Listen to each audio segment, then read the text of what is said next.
నమస్తే, welcome to think Andhra. నేను మీ ప్రియాంకారావు కోయినరెడ్డి.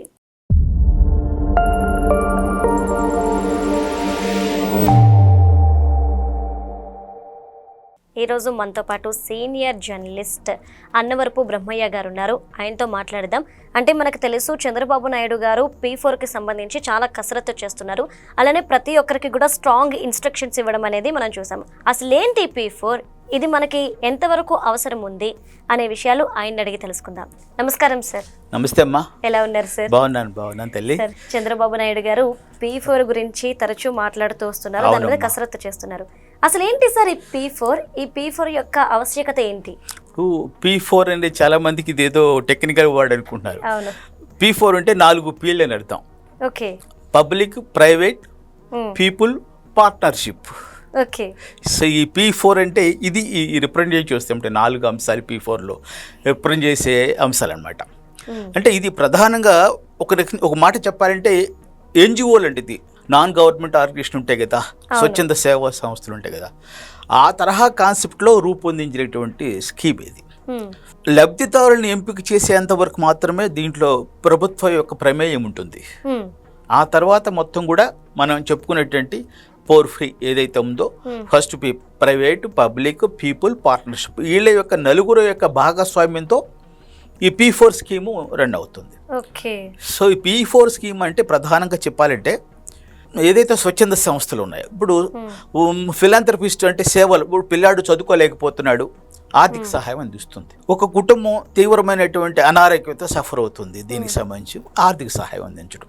అట్లా కాకుండా ఒక కుటుంబం పేదరికంలో ఉంది, సరైనటువంటి వాళ్ళకు ఉపాధి లేదు, దీనికి సంబంధించి ఇట్లాంటి ఈ అంశాల్లో ఈ యొక్క P4 స్కీమ్ కింద ఆ కుటుంబాన్ని అప్లిఫ్ట్ చేయటం, అభివృద్ధిలోకి తీసుకురావటం అనేది ఈ యొక్క P4 యొక్క లక్ష్యం. దీనికి ఈ ప్రైవేట్ సంస్థల యొక్క ప్రోత్సాహాన్ని, వాళ్ళ సహకారాన్ని తీసుకుంటాం అన్న. ఇది P4 అంటే. ఆ విధంగా దీంట్లో ఈ పీపుల్స్ను ఐడెంటిఫై చేస్తారు, ఎవరికి అవసరం ఉన్నది. సో ఐడెంటిఫై చేసి దానికి సంబంధించి, ఉదాహరణకి మీరే ఒక మంచి ఆర్గనైజేషన్ నిర్వహిస్తున్నారు అనుకోండి, మీరు ఒక 4 కుటుంబాలను దత్తత తీసుకుంటారు. ఓకే. దత్తత తీసుకొని వాళ్ళకి అవసరమైనటువంటి అంశాలు, మిమ్మల్ని పేదరికం నుంచి బయట పెట్టడానికి మీరు దత్తత తీసుకుంటారు 4 కుటుంబాలని.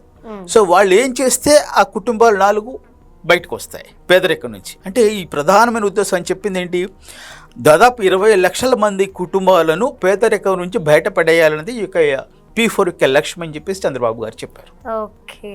అంటే సార్ ఇది P3 ఉండేది, బట్ P4 అయ్యింది అని చెప్పేసి అన్నారు. P3 అనేది యాక్చువల్గా కాంట్రాక్టులు, ఇట్లాగా ప్రైవేట్ పబ్లిక్ పార్టిసిపేషన్ అని చెప్పేసి ఇప్పుడు రోడ్లు వేసడం, అట్లా భవనాలు కట్టడం అటువంటివి చేశారు. దానికి సంబంధించి అది వేరు. ఇప్పుడు ఇదేంటంటే సిస్టమ్ కేవలం సహాయం చేయటం కోసం, కుటుంబాలని ఆర్థికంగా మెరుగుపరిచి ముందుకు నడిపించడం అనేది ఈ యొక్క స్కీమ్ ఉద్దేశం. దీంట్లో ప్రభుత్వ ప్రమేయం కానీ, ప్రభుత్వ సహకారం కానీ ఏముండదు. కాబట్టి ప్రభుత్వం చేసే పని ఏంటంటే ఆ కుటుంబాలను ఐడెంటిఫై చేసి ఈ స్కీమ్కి తీసుకొస్తారు. అంతవరకు దీనికి సంబంధించి అది సిస్టమ్. ఇది గతంలో మీకు చాలామంది మీకు అనుమానం రావచ్చు, జన్మభూమి కూడా ఉన్నది కదా అని చెప్పేసి. అది జన్మభూమి అనేది ఏం చేశారంటే, ఒక గ్రామానికి అభివృద్ధి, రోడ్డు వేయాలి, గ్రామంలో రోడ్డు వేయాలి, లేదు గ్రామంలో ఒక పాఠశాల భవనం కట్టాలి. అప్పుడు ఏం చేశారంటే, గ్రామస్తులు 10%, 20% వాళ్ళ వాటాగా వాళ్ళ గవర్నమెంట్ మేము ఇస్తున్నాము, మీరు కట్టండి, లేదా స్థలం మేము ఇస్తాం, మీరు బిల్డింగ్ కట్టండి అనేది జన్మభూమికి ఎవరికి వాళ్ళు ముందుకు వచ్చి అభివృద్ధికి కృషి చేస్తారు. అప్పుడు ఆ రోజు కూడా NRIలు, అట్లాగే సంస్థలు, పారిశ్రామికవేత్తలు, వ్యాపారవేత్తలు, వాణిజ్య సంస్థలు ముందుకు వచ్చి ఈ జన్మభూమి స్కీమ్ కింద వాళ్ళ గ్రామాల్లో ఉన్నటువంటి పాఠశాలల అభివృద్ధి, రహదారులకి వాళ్ళు ముందుకొచ్చి చేశారు. సో ఇప్పుడు ఏంటంటే పాఠశాలలు, భవనాలు, రోడ్లు కాదు, కుటుంబాలను తీసుకున్నారు. ఈ P4లో ఉన్నది ఏంటంటే అది గొప్ప విషయం, మానవీయ కోణం. మనకి Amartya Sen Nobel prize winner ఉన్నాడు, ఆర్థిక శాస్త్రంలో. ఆయన ఒక మాట అంటాడు, ఎంత అభివృద్ధి చెందినా మానవీయ కోణం లేనిటువంటి అభివృద్ధి శూన్యం అంటాడు. మానవీయ కోణం ఉండాలి. నాకు 100 కోట్లు ఉన్నాయి, లేకపోతే నేను ఇంత సామ్రాజ్యం నాకు ఉంది, ఎవరికి కావాలి? అది కాదు. నీ 100 కోట్లతో ఎన్ని కుటుంబాలను బాగు చేసావు, ఎన్ని కుటుంబాలను అప్లిఫ్ట్ చేశారు, ఎన్ని కుటుంబాలను ఆదుకున్నారు మీరు అనే కాన్సెప్ట్తో ఈ P4 వచ్చింది. ఓకే, అంటే మీరు అన్నారు P4 అనే స్కీమ్ గురించి చాలా బాగా చెప్పారు. కాకపోతే ఇలాంటి గవర్నమెంట్స్ ఎన్నో స్కీమ్స్ తీసుకొస్తూ ఉంటున్నారు. కొన్ని సక్సెస్ అవుతున్నాయి, కొన్ని సక్సెస్ కావట్లేదు. ఇది మంచి ఉద్దేశంతో కూడుకున్నది అయినప్పటికీ కూడా ఇది సక్సెస్ అయ్యే అవకాశాలు ఉన్నాయా? సక్సెస్ అయ్యే అవకాశాలు ఉన్నాయి. దీంట్లో సేవ బాగా ఉండాలి. దీనికి గవర్నమెంట్ నిధులు బయట నుంచి వచ్చే కాదు, ఎవరైతే పబ్లిక్ ప్రైవేట్ పీపుల్స్ పార్టిసిపేషన్ కాబట్టి ఒక సంస్థ, వాణిజ్య సంస్థ ముందుకు వచ్చింది అనుకోండి, ఏమంటే మేము ఒక 100 కుటుంబాలని ఈ గ్రామంలో ఉన్న కుటుంబాలని మేము దత్తత తీసుకుంటాం, వీళ్ళ మెరుగైన జీవితం ఇస్తాం, వాళ్ళ జీవితాల యొక్క ఆర్థిక స్థితి మెరుగుపరుచుతాం అని ముందుకు వచ్చాయి అనుకోండి. సో ఆ గ్రామంలో ఉన్న కుటుంబాలన్నీ వచ్చేస్తాయి కదా. సినిమా కూడా ఒకటి ఉంది, మహేష్ బాబు సినిమా, గ్రామాన్ని మొత్తాన్ని దత్తత తీసుకుని, అది గ్రామాన్ని చూసుకున్నాడు ఆయన. గ్రామాన్ని ఇందాక చెప్పాం కదా, జన్మభూమి తరహాలో గ్రామాన్ని దత్తత తీసుకొని పాఠశాలలు, రహదారులు వేయించాడు. ఇక్కడ పాఠశాలలు, రహదారులు కాదు, కుటుంబాలను దత్తత తీసుకోవటం, పిల్లలకు చదువు చెప్పించటం, ఉపాధి అవకాశాలు పెంపొందించటం, ఉపాధి కల్పించటం ఈ స్కీమ్ కింద P4 కింద వస్తుంది. అంటే పేదరికం నుంచి ఒక కుటుంబాన్ని ముందుకు తీసుకెళ్ళటం అనేది ఒక స్కీమ్ యొక్క ప్రధానమైనటువంటి ఉద్దేశం. ఇది మంచి సదుద్దేశంతో ఉన్నది. ఇక సక్సెస్ అవుతుందా, ప్రభుత్వ పథకాలు ఉండగా ఎందుకు అంటే, ప్రభుత్వ పథకాలు ఒకటే చాలు. ఇప్పుడు ఖచ్చితంగా కూడా అందరూ భాగస్వామ్యం కావాలి పేదరిక నిర్మూలనలో, కుటుంబాలను అభివృద్ధి చేయటంలో. ఎందుకంటే ఇది గతంలో ఎప్పటి నుంచో ఉన్నది.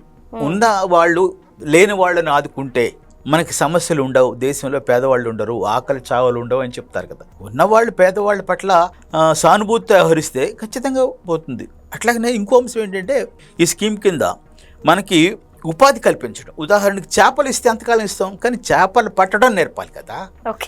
సో చేపలు పట్టడం నేర్పిస్తే ఆటోమేటిక్గా. అట్లాగే ఇక్కడ ఈ పేద కుటుంబాలు ఏదైతే ఉన్నాయి వాళ్ళకి సహాయం చేసే పని ప్రభుత్వం చేస్తుంది. ఇప్పుడు ఈ స్కీమ్ కింద ఏంటంటే, వాళ్ళ పేదరికం పోగొట్టడానికి వాళ్ళు ఉపాధి అవకాశాలు పెంచడం, వాళ్ళ యొక్క కుటుంబ ఆదాయాన్ని పెంచాలి, వాళ్ళందరికీ ఉపాధి లభించాలి, వాళ్ళందరూ పని చేస్తే పని కావాలి. ఇవన్నీ కల్పించే ఉద్దేశంతో ఏర్పాటు చేసినటువంటి స్కీమ్ P4. అంటే చంద్రబాబు నాయుడు గారి హయాంలో, అంటే ఇంతకు ముందు కూడా చూస్తే ఎవరైతే బాగా సంపాదించిన వాళ్ళు ఉన్నారో, ఎన్ఆర్ఐలు కావచ్చు, హీరోలు కావచ్చు, వీళ్ళందరినీ గ్రామాల్ని దత్తత తీసుకొని బాగు చేయండి అని ఆయనే ప్రవేశపెట్టారు. చాలా వరకు అయింది. మళ్ళీ ఇప్పుడు ఇలాంటి ఆలోచనలు చంద్రబాబు నాయుడు గారికి ఎందుకు వస్తుంటే, అసలు ఆయన స్ట్రాటజీ ఏంటి ఈ విధంగా? ఇది థింక్ బిగ్ అంట, చూసారా? ఇది థింక్ బిగ్. ఇది ఒక రకంగా విశాలమైనటువంటి దృక్పథం. అంటే నేను ఒక్కడనే బాగుంటే చాలదు, నాతో పాటు నా కుటుంబ సభ్యులు కూడా బాగుండాలి, నా ఊరు బాగుండాలి, నా దేశం బాగుండాలి. అంటే ఉద్దేశం ఏంటి, నా ఒక్క కుటుంబం ఉంటే చాలదు. సో నా స్నేహితుల కుటుంబాలు బాగుండాలి, నాతో జీవించే గ్రామంలో ఉన్న కుటుంబాలు కూడా భావించాలి.